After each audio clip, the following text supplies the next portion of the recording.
Então, boa noite aí a todas e todos aí. Obrigado pela presença. É um prazer aí receber mais um lançamento aqui na Tapera, e um lançamento que dialoga tão bem assim com os trabalhos que a gente tem procurado conduzir. Então, agradecer muito a Rosana Pinheiro Machado, primeiro registrar a presença, agradecer, ela que fez a ponte, sugeriu e mais uma vez aqui colaborando conosco, e especialmente o Juliano Speyer, o autor aqui do livro, que é produto da tese de doutorado dele, que também gentilmente aceitou aqui trazer para a Tapera o lançamento e a discussão. Então, a gente vai agradecer a presença de vocês, todos aqui, nesse dia chuvoso, friorento, segunda-feira, bem paulistana, né? Para acabar com o humor aí de todo mundo. Bora lá fazer a discussão, então. Juliano, você fica à vontade aqui. Rosana. E aí vocês ficam à vontade aí, sim, para conduzir da maneira que vocês acharem melhor, depois abrir um pouquinho. A Rosana faz as introduções aí. Tem que deixar apertado um pouquinho. Deixa apertado um pouquinho.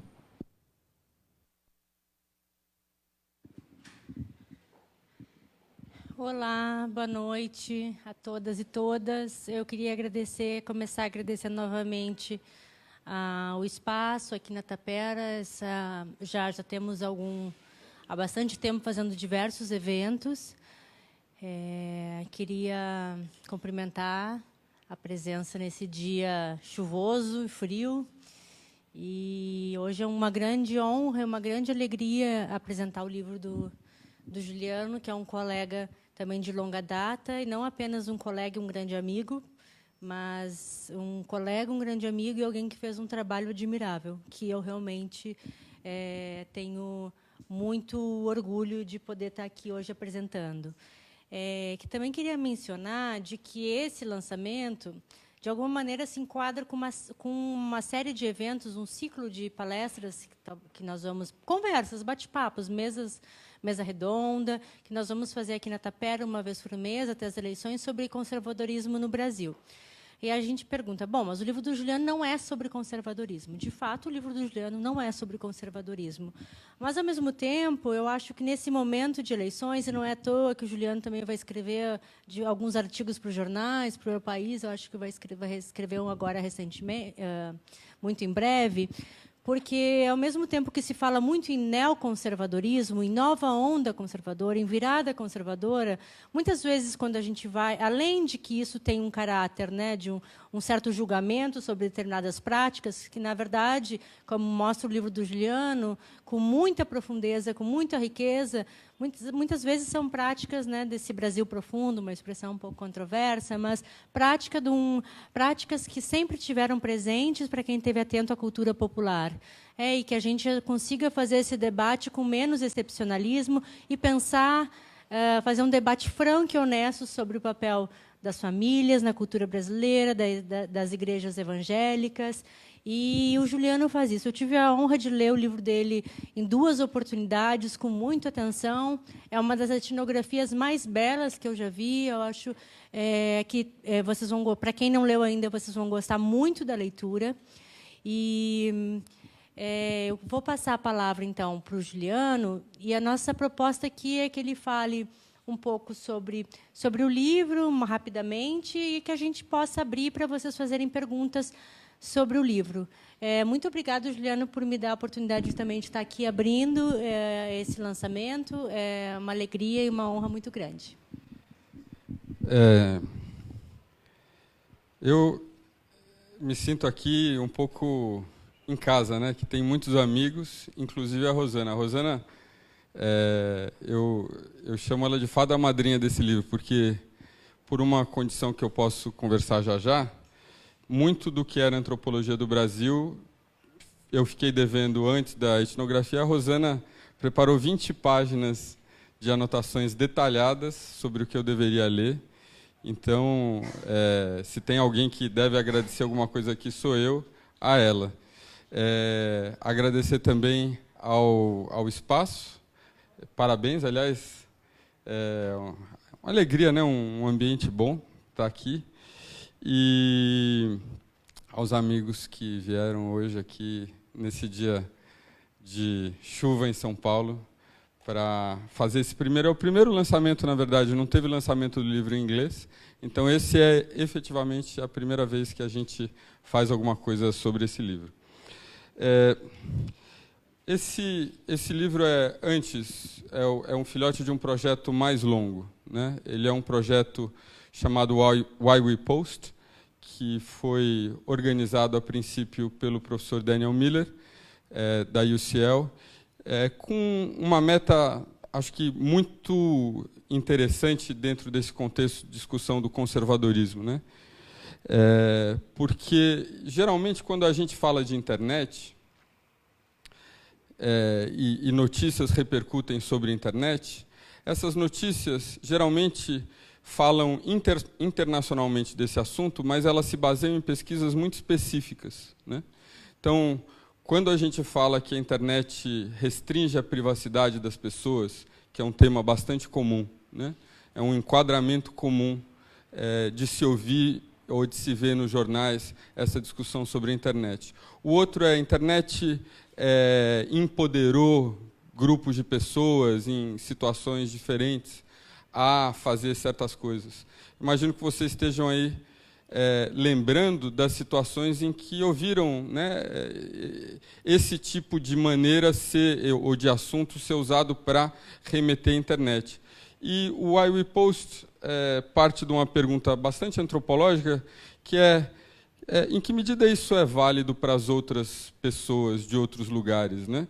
Então, o problema que o Dani apontou aí é que, e aí a gente vê onde que está esse problema, é que geralmente esse tipo de enquadramento vem de um lugar muito específico no mundo, né? Ou seja, vem de um espaço geralmente universitário, em que a internet é vista ou entendida como uma coisa relacionada ao futuro, à modernidade, à inovação, e que produz pesquisas, geralmente com pessoas muito envolvidas com a internet, que geralmente são universitários, que geralmente são jovens, que geralmente são brancos, muitas vezes são homens, né? E isso levanta uma série de questões sobre a internet, que não necessariamente tem a ver com a internet dos outros lugares, né? Por isso o Why We Post. Então, nós fomos para, inclusive, esses lugares. Tinham 2 pessoas na China. A China, por ser do tamanho que né, ter a importância que tem, inclusive por ter uma internet ou canais de internet muito diferenciados em relação aos do resto do mundo. Então, nós tínhamos 2 pesquisadores lá, uma pessoa que ficou na China rural e uma pessoa que ficou na China urbana. E ela ficou efetivamente morando dentro de uma das fábricas onde estão esses trabalhadores migrantes que, enfim, representam uma parcela grande da população chinesa hoje. Além disso, a gente teve um pesquisador na Índia, um pesquisador na Turquia, um na Itália, o próprio professor Miller ficou na Inglaterra, uma pessoa no Chile, uma pessoa em Trindade. Éramos 9 pessoas, né? Então, essa é a primeira ambição do projeto, e que é uma coisa, eu acho, tão simples, mas, ao mesmo tempo, difícil de ser entendida, que, por mais que a gente fale isso, por exemplo, aqui no ambiente, e eu falo com os meus pares da indústria da internet, a gente fala, quando a gente está falando sobre qual internet para quem, isso parece um assunto quase abstrato, né? Então, a gente tem, eu imagino, uma indústria da internet, Rosana, que pensa e está focada e sincronizada com o Vale do Silício, muito mais do que com o brasileiro pobre, o brasileiro popular, né? É um reflexo desse tipo de visão muito exclusivista do que seja internet, enfim, e que a gente pode discutir de onde vem e, né, que motivo. Então, tem, sei lá, 2/3 da internet do Brasil, do público da internet do Brasil, que não é contemplado pelos produtos de internet que são criados no Brasil, desde o lado do empreendedor, muitas vezes até do lado do estudioso. Então, esse foi um primeiro elemento importante que deu à luz a esse projeto. Essa ambição de ver como pessoas que não correspondem às pessoas que são geralmente pesquisadas sobre a internet vêm e usam a internet. A segunda ambição desse projeto, eu digo projeto como um todo porque ele é realmente ambicioso em termos metodológicos, né? foi fazer uma pesquisa antropológica clássica, comparativa ao mesmo tempo. As pessoas aqui que são antropólogos de formação entendem como o trabalho do antropólogo é essencialmente individualista e solitário, muitas vezes, né? Porque você define um tema que é, pelo menos a Rosana pode falar melhor do que eu, que ela conhece mais antropólogos do que eu, mas no nosso departamento, da UCL, essa solidão que se desdobra, por exemplo, em escolher um tema, e esse tema está perpetuamente aberto e sendo revisto, e questões, e a pessoa vai a campo, e no campo ela descobre outras coisas e muda, né? Alguma coisa que, inclusive, gera um grau de ansiedade. Dentro desse projeto, funcionou diferente, e eu não conheço outro projeto que tenha essa mesma possibilidade, né? Que tenha tido essa mesma ambição. Nós éramos 9, nós todos fizemos 15 meses de trabalho de campo, e, ao longo desses 15 meses, nós nos mantivemos em contato, por uma série de decisões que a gente concebeu e implementou nos 7 meses de preparação a essa viagem, e, por conta disso, esse projeto gerou, ao mesmo tempo, 9 monografias, e essa é uma delas, e 2 livros comparativos. E mesmo as monografias dialogam entre si, porque ao longo desses 15 meses, todos os meses nós acordamos que haveria um determinado tema, e para esse tema escrevíamos 5.000 palavras todos os meses, e líamos as 5.000 palavras os relatórios de todo mundo. Então a gente estava constantemente sendo colocado, exposto ao que acontecia sobre um determinado tema, por exemplo, relações familiares, né, em todos os lugares, né, e que, de certa forma, tinha um desdobramento interessante que deixava a gente acordado para quanto era estranho. Uma coisa que o Danny observa, né, nas falas dele sobre o Why We Post, né? Então, em vez dessa presença dos outros ficar atrapalhando um trabalho de imersão no campo, ele nos ajudava no campo, porque a gente estava o tempo todo resistindo à tentação de achar que as coisas eram como elas eram, porque a gente via falar da China, ouvia falar da Turquia, ouvia falar de Trindade, e a gente estava sempre sendo surpreendido por como as pessoas e a maneira como elas usam a internet pode ser diferente uma das outras, apesar daquilo que a gente acha que é normal. Então, esse foi a terceira ambição. A segunda ambição. E daí a terceira, para encerrar essa fala curta e a gente pode discutir, é oferecer uma visão de dentro, como é típica dentro da pesquisa etnográfica, sobre o que motiva, né? Para mim, uma dúvida, assim, mais que uma dúvida, uma curiosidade, né? O que fez com que o brasileiro popular, que tinha menos escolaridade, e tem menos dinheiro para pagar por esses equipamentos, e quando a gente fala tem menos escolaridade, a gente está falando o ensino fundamental incompleto, de quando muito, às vezes, né? E às vezes para a gente é difícil ter noção do que isso quer dizer na prática, né? O quanto o mouse pode ser um bicho estranho, de fato, ou um teclado, né?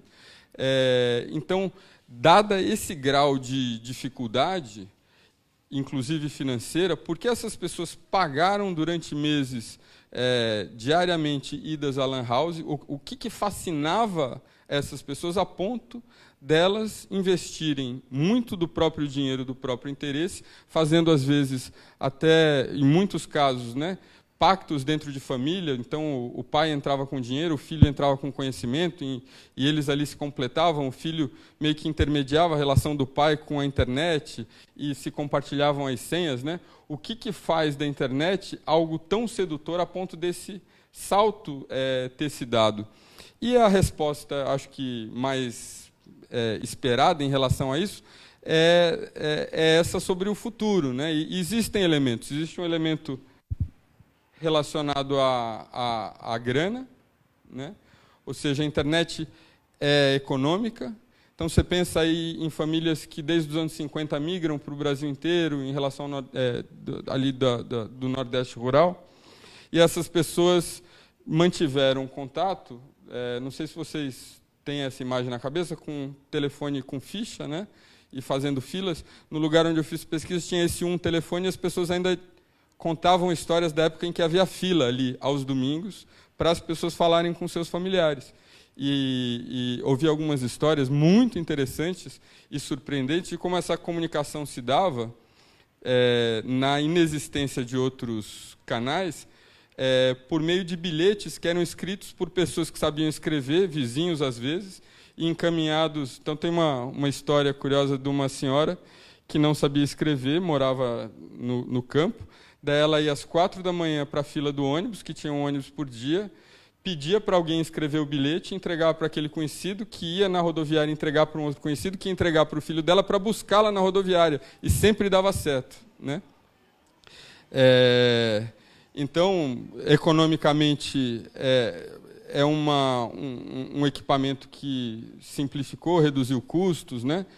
Pensa em Skype, principalmente, mas em WhatsApp, enquanto o WhatsApp permite essa comunicação oral, né? E quanto você não paga nada, quanto você está dentro de redes Wi-Fi, então isso é verdade. Um elemento muito forte que um dos temas da Rosana também, essa questão toda relacionada à aspiração e consumo, e como o telefone celular e o uso do computador simbolizam não só a capacidade de compra de um produto caro, mas também a capacidade de saber usar aquele produto, né, que exige esse salto.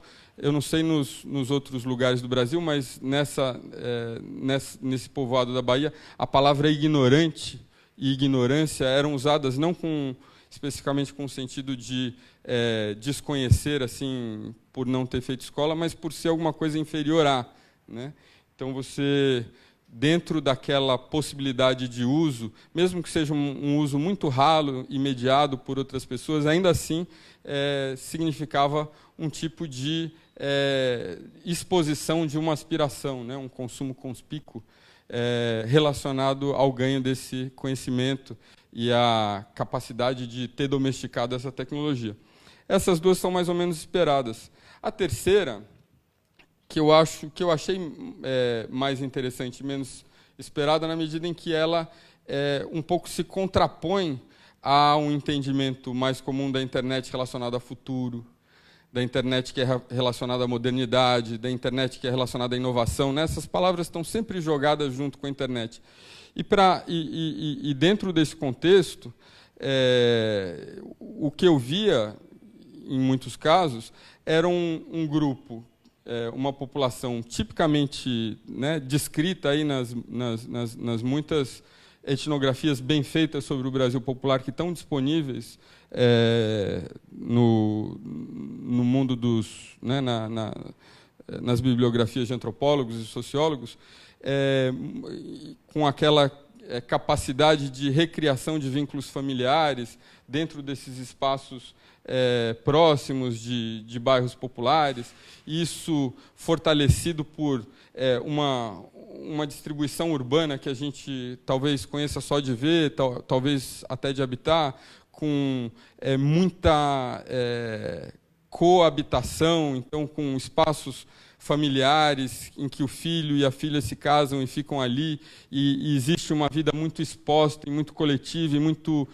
cooperativa dentro desses espaços, sendo de alguma forma, né, esse espaço de convivência sendo impactado pela presença,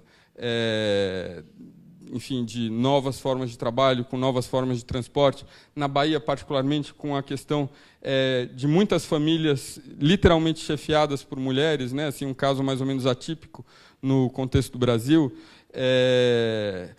O emprego se tornava ali uma possibilidade muito atraente de manutenção, né, dessa família. E a internet, naquele momento, para muitas daquelas mães jovens, respondia à necessidade de estar junto com os filhos, né? Ou seja, de um lado a gente está falando de inovação, de futuro, de modernidade, de outro lado a gente está falando do contrário, né? A gente está falando de vínculos tradicionais, e não tradicionais no sentido conservadores necessariamente, mas tradicionais no sentido de irem na contramão desse movimento de individualista e de simplificação de vínculos familiares cada vez menores, né, para famílias cada vez mais curtinhas. Ao contrário, ali a internet servindo como uma maneira de você não só expor a existência desses muitos vínculos de relacionamento, mas nutri-los e fortalecê-los também, né? Então, esses foram 3 ambições desse projeto, desde uma ambição maior de falar sobre a internet fora desses espaços, e aí existem os 11 livros, que inclusive estão disponíveis também em PDF gratuitamente. Essa possibilidade metodológica interessante, aberta pelo Deni, que eu acho que é o ponto mais rico e interessante do projeto para quem é antropólogo, e essa discussão mais especificamente sobre o Brasil popular. É isso.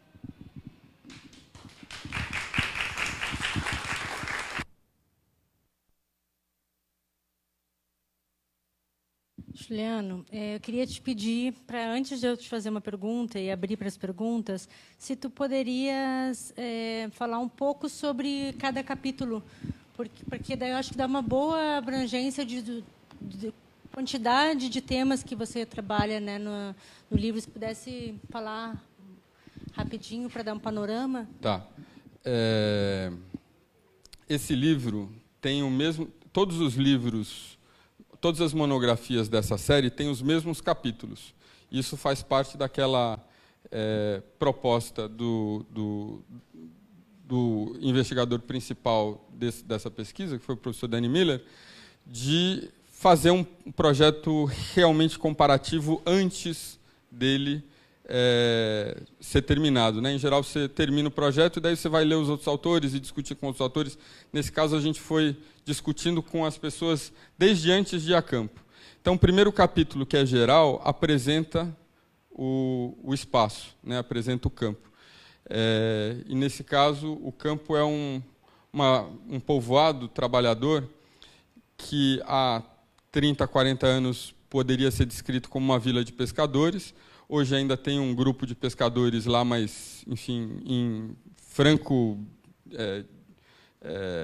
desmembramento, né, da sociedade. Eles sobrevivem hoje mais para vender aos hotéis do que para o propósito que tinha há 30 anos, e que se tornou um espaço muito parecido com o espaço urbano das cidades, curiosamente, né, porque, a princípio, a gente chega lá e acha que é um pouco esse espaço intermediário entre campo e cidade, né, assim, mas... as pessoas que chegam, elas chegam vindas do interior, como elas vêm aqui para São Paulo, com esse propósito de serem empregadas domésticas ou serem faxineiras, etc., e encontram ali simplesmente uma disponibilidade de emprego. O primeiro capítulo apresenta isso. O segundo capítulo, que, na minha opinião, é o mais ambicioso, teoricamente, é um capítulo que fala sobre, nos outros livros todos e nesse, inclusive, sobre o uso especificamente das mídias sociais, mas que eu aproveitei ali para falar sobre um tema que é pouco discutido na antropologia brasileira, mas que é discutido fartamente na antropologia que existe sobre grupos de afrodescendentes no Caribe, que enfim, a maneira como famílias ali têm capacidade de falar umas com as outras, sem que as pessoas que estão fisicamente presentes no entorno entendam. O nome disso daí, na antropologia, é indiretividade, né? Indirectivity. E isso se dá por uma série de técnicas que incluem falar rápido, extrair contexto, usar gírias, enfim.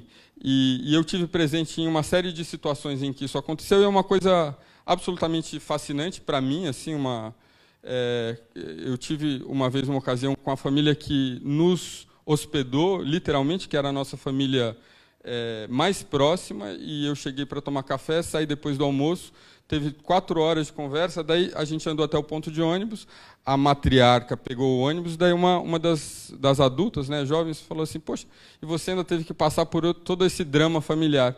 E a gente tinha passado o dia dando risada e vendo novela. E eu não tinha visto drama familiar nenhum, né? E daí eu fui apertar essa matriarca e perguntar, né, o que era que tinha acontecido. E daí, ali no contexto quente, estava na casa dela, ela falou, por exemplo, isso que eu acabei de falar, o meu marido que estava ali do lado não ouviu. Né? Daí ele levantou a cabeça aqui, né? E ela estava falando sobre uma briga que a filha dela tinha tido com o pastor, e é uma coisa que iria aborrecer o marido dela, e por conta disso ela tinha usado. Então, retira a emotividade das conversas, modifica o tom de voz. É uma coisa de uma sofisticação que é difícil de explicar e de apresentar.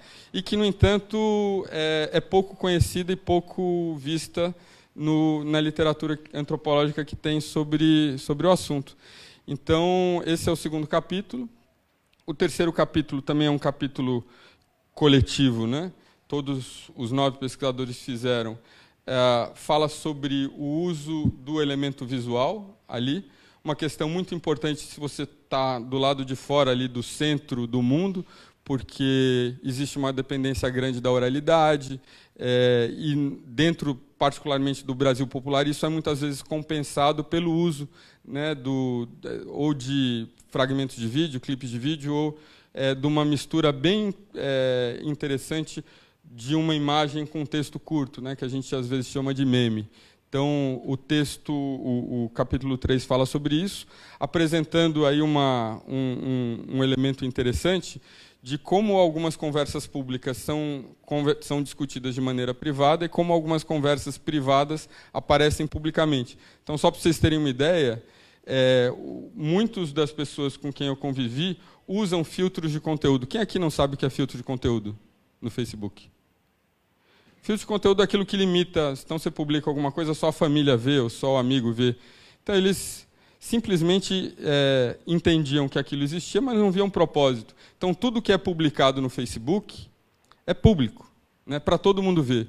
Inclusive, muitas imagens de casa, coisas que, por exemplo, dentro de certos círculos mais escolarizados, etc., são quase pecado. Né? Mostrar a cara do seu filho bebê na Inglaterra é um motivo de problema, estranhamente para mim, porque não existe problema de sequestro, enfim. Mas ali dentro é o comum, né? O pão com ovo, você tirar foto dos seus filhos e tirar foto do interior da sua casa. Né? E, por outro lado, questões que são públicas, do tipo assassinato de alguém, nunca aparecem no Facebook. E, no entanto, são conhecidas e disseminadas publicamente dentro ou das conversas mais diretas pelo WhatsApp ou pelas conversas frente a frente. Esse é o capítulo 3.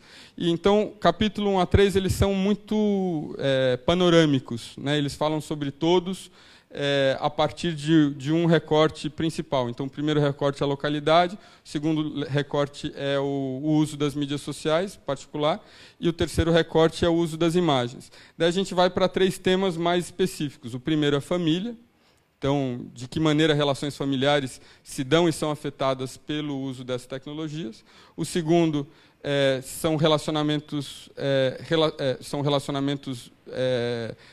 associados a trabalho e escola, né, que é um outro âmbito das relações, principalmente escola, no meu caso, e que eu acho que é o capítulo mais forte do livro e da tese, enfim, por questões que a gente pode discutir aqui se interessar.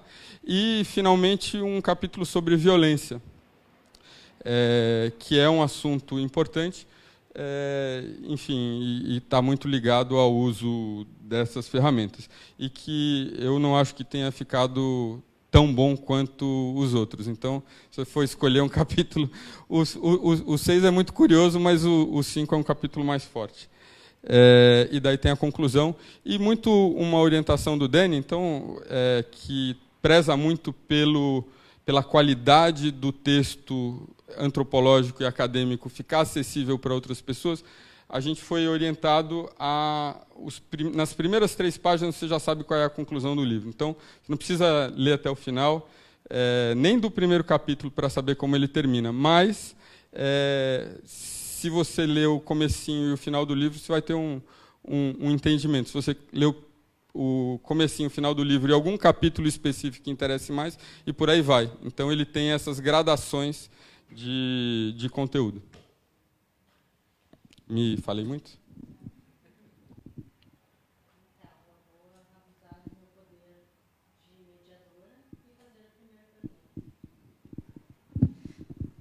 Eu já abro, tá bom? Então, Juliana, eu venho pensando muito na tua pesquisa, porque vou falar um pouquinho da minha pesquisa, porque voltei a campo e sempre penso na tua. Eu estudei numa época meio parecida, consumo popular, e tinha todo aquele momento, né, que era um momento de ascensão, tanto que o nome do teu livro é Brasil Emergente. É um momento onde essa capacidade de aspirar existia via consumo, com todas, mesmo que isso reforçasse em vínculos locais, isso havia essa projeção via consumo. Tanto que as principais políticas públicas, o próprio Nery, né, a palavra muito usada era brilho. Eu me lembro que você fala muito, e essa é uma passagem que eu cito muito, e hoje mesmo citei numa entrevista, você falava muito em transformar a invisibilidade de grupos, entre aspas, subalternos, em visibilidade. Eu sempre cito, eu sempre penso nessa passagem, e, ao mesmo tempo, no meu caso, eu voltei a campo, né, e num contexto de pós 5 anos de crise econômica, onde esse brilho, essa esperança se modificou profundamente. Eu imagino que você não voltou ao campo, até onde eu sei, você não voltou, mas imagino que você acompanhe, talvez, pelo próprio WhatsApp. Eu queria ouvir de ti, não sei se tu tem a resposta, mas como que essa visibilidade, né, como que esse momento de ascensão do Brasil, que, no fundo, está ancorando o seu livro no próprio título, como um Brasil emergente, como que esse Brasil desemergente afeta essa comunidade? Se tu teve a oportunidade de chegar, também não precisaria ter uma etnografia longa daquele momento, mas é curiosidade mesmo por eu estar passando por essa questão e que a gente foi, aquele a decolar do Brasil caiu e, né, se estatelou, e isso teve um impacto nessa subjetividade de pessoas que estavam vendo o mundo, uma pequena janela no mundo, não era uma janela de oportunidades, mas era uma fresta, né? E como que isso impacta hoje? Eu acho que eu vou recolher uma... Pode ser? Como é que tu prefere responder uma a uma, ou a gente abre geral? Pode ser uma a uma, que daí eu me lembro das perguntas todas, mas eu vou ser breve. Claro. Eu vou seguir aí a orientação do meu orientador, né, que é falar sobre o que eu sei e não sobre o que eu acho. E você tem razão. Eu mantive o salto todo do motivo da gente ficar tantos meses num lugar é porque, eventualmente, com 5 ou 10 pessoas, você se torna realmente próximo, né? E um desses amigos, que eu considero amigo, e a gente mantém contato até hoje, voluntariamente, sem que eu pedisse, me colocou em dois grupos do WhatsApp, um de uma família de 100 pessoas espalhados pelo Brasil todo, uma família de origem nordestina, no interior da Bahia, e outro, um grupo de evangélicos batistas, né? E eu acompanho esses 2 grupos. Para minha surpresa, eu vejo pouca conversa sobre crise. Sabe, esse Brasil tão escuro, né? O Maurício Almeida Prado está aí, que está para lançar um livro, e ele, infelizmente... Cadê o Maurício? Ele deve ter dado uma saída. Ele não escolheu o título que eu gostava. O título do livro que eu gostava era assim: tá ruim para você, mas está muito bom para eles. E ele compara uma série de dados. Então, sei lá, nos anos 80, comprar um telefone custava $8.000, né? Hoje você leva o telefone no bolso. Nos anos 80, você não tinha educação nenhuma, sabe assim? No lugar onde eu fiz pesquisa, eram 4 anos e era completamente optativo, né? Ninguém era prejudicado por não frequentar a escola. E, na verdade, os pais tinham uma grande resistência a frequentar a escola. Hoje está todo mundo na escola, né? Continua na escola. Então, eu tenho a impressão que essa falta de amargor, talvez, em relação à crise, tem a ver com 2 coisas. Primeiro, uma resiliência histórica, né? Outro dia eu estava conversando com um rapaz que estaciona carro aqui, e ele falou assim: crise só existe para pobre. Rico nunca está em crise, né? Ou seja, essa crise de você bater na porta do SUS e o SUS não te atender, e você precisar de meses para marcar uma consulta, etc., né? Então, isso sempre fez parte, né?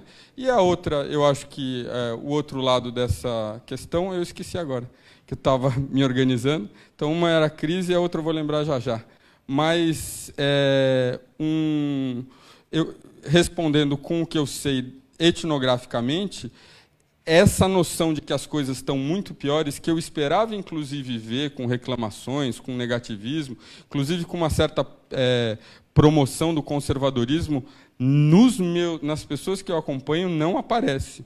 Aparece, inclusive, muito discretamente, uma defesa da candidatura do Lula por ter sido a pessoa que fez alguma coisa para aquelas pessoas, né? Então, uma coisa muito pragmática do tipo, ó, minha casa está aqui, meu carro está aqui, meu filho está aqui, e graças a essa pessoa eu tive, né? Mas é uma coisa que nunca é falada publicamente, inclusive com medo de ser humilhado, de ser, né? Em geral, isso está em classe D e E, né? Você estava conversando outro dia de novo com uma outra senhora, e eu perguntei, você vai votar em quem? Ela me olhou e ficou quieta, e daí eu fui, rodeei, etc. Ela falou, eu vou votar no Lula, entendeu? Porque, entendeu? Minha filha está na universidade hoje, enfim, né? Não estou defendendo nenhum partido, estou sendo mediador de uma conversa que eu escuto dentro do meu campo. A gente pode ficar com um, de repente não liga e desliga. Alguma pergunta? Perguntas? Não sei se precisa do microfone. Precisa porque está gravando, né? Boa noite a todos e a todas. Olá, Rosana. Oi, Juca. Parabéns pelo lançamento em português. Você falou que não teve lançamento em inglês, mas teve a festinha lá. Porque acho importante falar, conheci o Juliano. Eu também pesquisei com o professor Danny Miller, bem menos tempo do que ele, lá na UCL, em Londres. E o projeto é um best-seller, como poucos livros acadêmicos são, né? Eu me lembro que, há alguns meses atrás, era na casa das centenas de milhares. O que eu quero congratulá-lo, e também você, em nome de toda a equipe, porque como acadêmica, né, e militante, é um desafio que a gente tem, de escrever e o livro ser lido para além dos nossos pares e ser discutido, debatido. Acho que esse projeto ele tem o curso, né, online, que também é um fruto super bonito do projeto. As monografias são incríveis. Além da do Juca, eu recomendo a da China, da China industrial, que é belíssima. E a minha pergunta... Eu trabalho, né, para quem não me conhece, eu faço pesquisa com internet também, mas pensando especificamente questões de gênero, sexualidade, violência, exposição, essas palavras que são jogadas aí também muito pela mídia para falar quem corre perigo em tempos de internet. E assim como você falou da questão da família, das relações de proximidade, né, no meu campo, aparece muito a internet. Nos lugares comuns, a internet é um lugar do esquecimento, onde as coisas passam rápido, onde tudo é muito fugidio, né? No meu campo, um campo de exposição de mulheres e meninas, é o lugar da memória, é o lugar onde as coisas não se apagam, onde aquilo nunca vai deixar de existir, né? Eu queria que você dissesse mais um pouco, que eu acho fenomenal na pesquisa, desses lugares comuns que o campo etnográfico nos possibilita questionar. A gente pode preencher etnograficamente essas frases muito generalistas, que muitas vezes elas servem para um grupo. Mas o que mais sobre a internet você viu, né, na pesquisa, que está no livro, que não está no livro, mas e que te permite questionar algumas dessas grandes frases sobre o uso da internet, não só no Brasil, como no mundo? Obrigado. Obrigado, primeiro, pela menção a esse aspecto do projeto. E, assim, o professor Daniel Miller é o responsável por isso tudo, né? Assim, ele além de ser um excelente antropólogo, ele é uma pessoa que tem um amor tal pela disciplina e pelo ato de pesquisar, que o negócio dele é fazer com que isso seja lido e conhecido. Então, para quem não sabe, todos esses livros foram publicados ao mesmo tempo impressos e disponibilizados gratuitamente com uma licença Creative Commons, que permite que qualquer pessoa baixe e entregue e faça circular esse livro. Por causa disso, O nosso livro principal, que é um livro comparativo, chama How the World Changed Social Media, que está traduzido, a gente ainda não tem editora aqui, a PUC está considerando, inclusive. Esse livro foi baixado mais de 250 mil vezes. Baixado. Ou seja, o fato dele ter sido baixado uma vez dá margem para que ele tenha circulado entre tantas outras pessoas que podem fazer esse livro circular de outras maneiras. Então, para que a gente tenha um parâmetro de comparação, o Danny, que tem mais de 30 livros publicados, tem tiragens de livros de 300 livros, um livro acadêmico. Então, você tem aí 3, eu não sei qual que é estatisticamente aí a ordem de grandeza, de 300 para 300 mil. 1000%? Mais? Então, 1 montão por cento de ganho,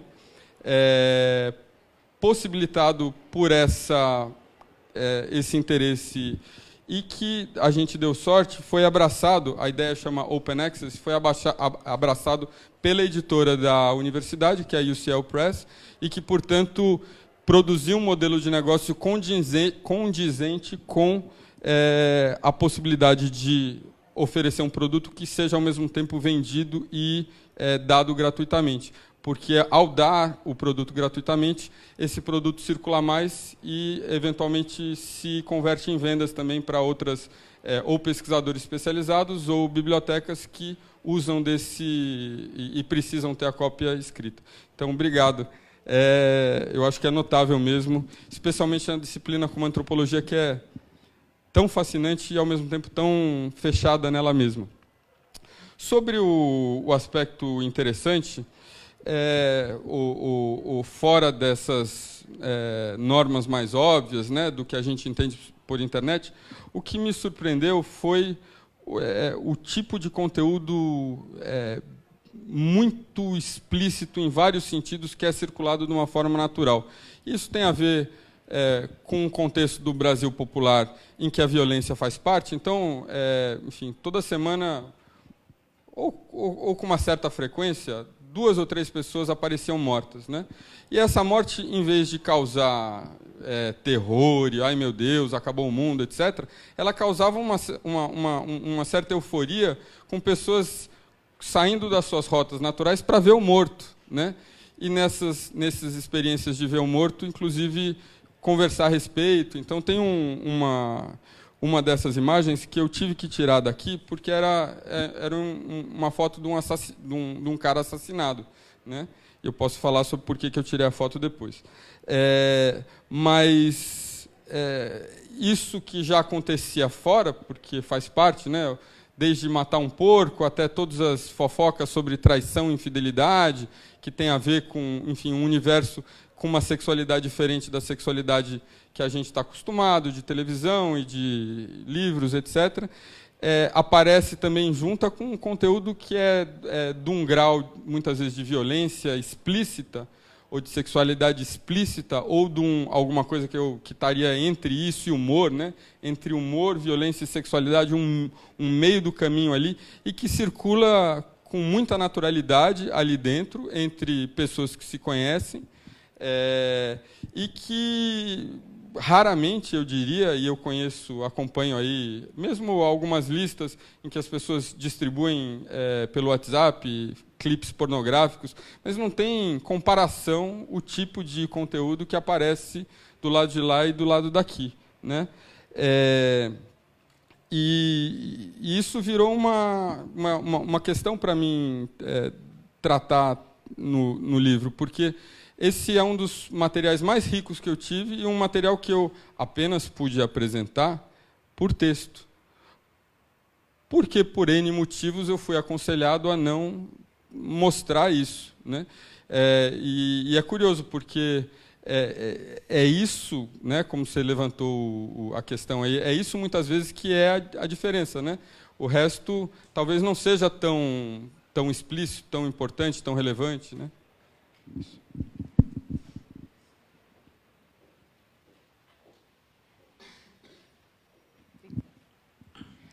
Juliano, em primeiro lugar, parabéns. O seu livro foi a primeira etnografia que eu li, fora o livro comparativo, e tem me ajudado muito. Na verdade, eu não queria fazer uma pergunta, eu queria fazer um comentário sobre o que você falou na abertura, de como é importante o estudo etnográfico para dar uma outra perspectiva, uma perspectiva do uso, né, da tecnologia, porque a gente ouve muito discurso de como a tecnologia é usada, quem usa, de que forma, tal, mas quando a gente vai a campo, a gente vê realmente quem está com a mão na massa no dia a dia. E eu tenho lembrado muito de você, porque eu estou fazendo agora uma pesquisa sobre aplicativos de saúde, e o Brasil é uma das grandes potências produtoras de aplicativos de saúde, mas eu estou em campo desde janeiro e eu simplesmente não encontro pessoas que usem aplicativos de saúde. Então, eu lembro demais de você e você me dá um certo conforto. Então, eu queria te agradecer e te parabenizar. Posso comentar aqui? Aqui, antropologicamente, a gente está em família, né? Então, a Rosana estudou com o Deni, a Marília estuda hoje com o Deni, a Bia também estuda com... Enfim, temos uma família aqui antropológica e meio que seguindo aí os mesmos passos.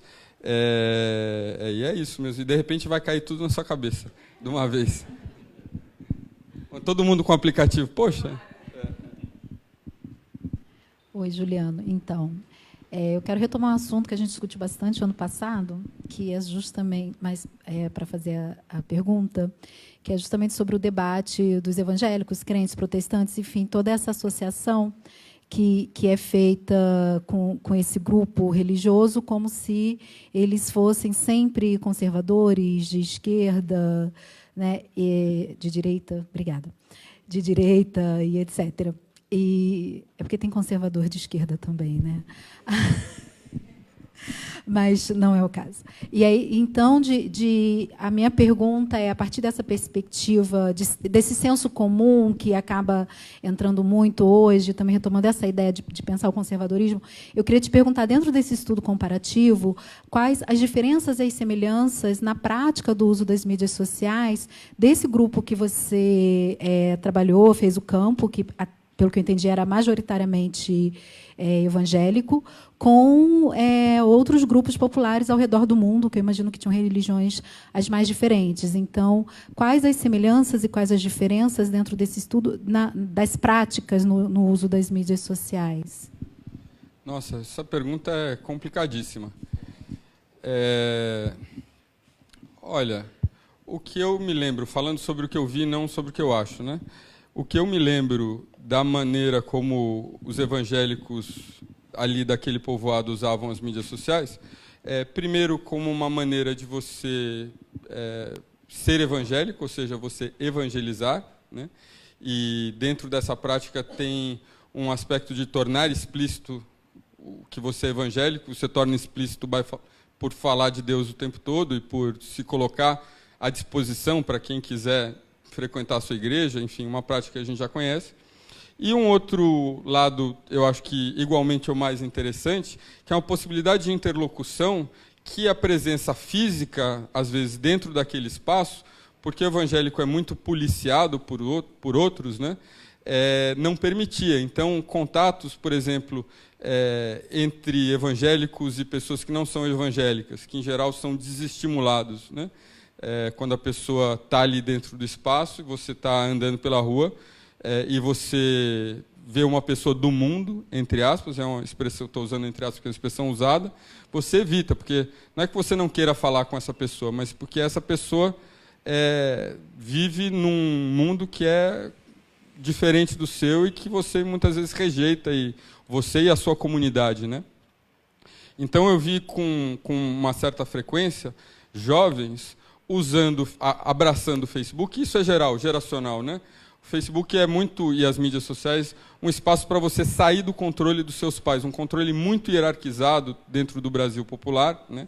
Em que as relações de respeito aos parentes mais velhos e a essas tradições muitas vezes se contrapõem ao sujeito buscar uma profissão, porque ele não quer, e a família, não quer que ele tenha uma profissão que seja melhor do que a do pai dele ou do tio dele, né? No caso da mulher, a mãe ou a tia, né? Então todo mundo continua sendo mais ou menos a mesma coisa, ou pedreiro, ou faxineiro, etc. E dentro desse espaço, você ganha um grau de anonimidade que permite que você mantenha contato com públicos diferentes. Então, se você, por exemplo, é evangélico e na sua universidade você entra em contato com pessoas, por exemplo, que são do candomblé ou que são católicos, etc., aquele é um espaço ótimo para que você, ao mesmo tempo, projete uma imagem de evangélico jovem. Eu estou pensando aqui especificamente na Assembleia de Deus, que é bem conservador em relação a isso. Então, que você se mostre, se você é mulher, por exemplo, como uma mulher não uma crente careta, que não se relaciona com ninguém, é obrigada pela família a usar saia o tempo todo, mas como uma pessoa que escolheu ter uma vida familiar de um determinado tipo, que está se educando com um título superior para ter uma profissão, etc., e que é tão aberta a essas novidades que você consegue, inclusive, conversar e ter um diálogo interessante com pessoas de outras religiões. Isso que eu vi, esses dois lados interessantes, né? Um primeiro mais explícito, que eu chamo de luzes acesas, né?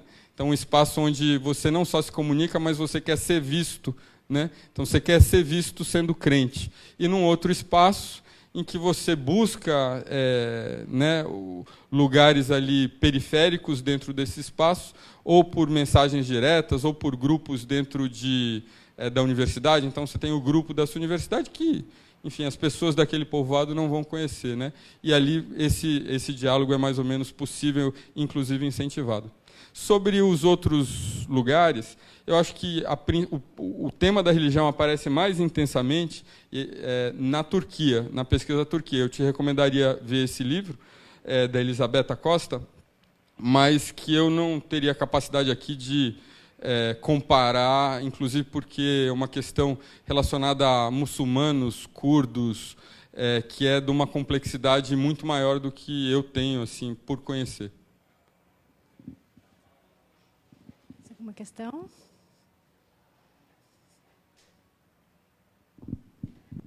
Não? Então, Juliana, gostaria de agradecer. Eu acho que depois desse debate vai deixar as pessoas com mais curiosidade ainda de ler esse livro, que eu me lembro uma vez que eu estava conversando com o Dani, e ele falou: o Juca tem um tempo de escrever, que é o tempo do escritor. O Juca é daqueles que fica pensando o texto, e é daqueles que, fomentando e pensando o texto no seu tempo, atinge um resultado brilhante. E só de já ter lido e de te ver falar, eu tenho certeza do brilhantismo da tua pesquisa, e tenho certeza aí que esse livro em português é um presente para a gente. Obrigada. Eu que agradeço. Obrigado a todo mundo.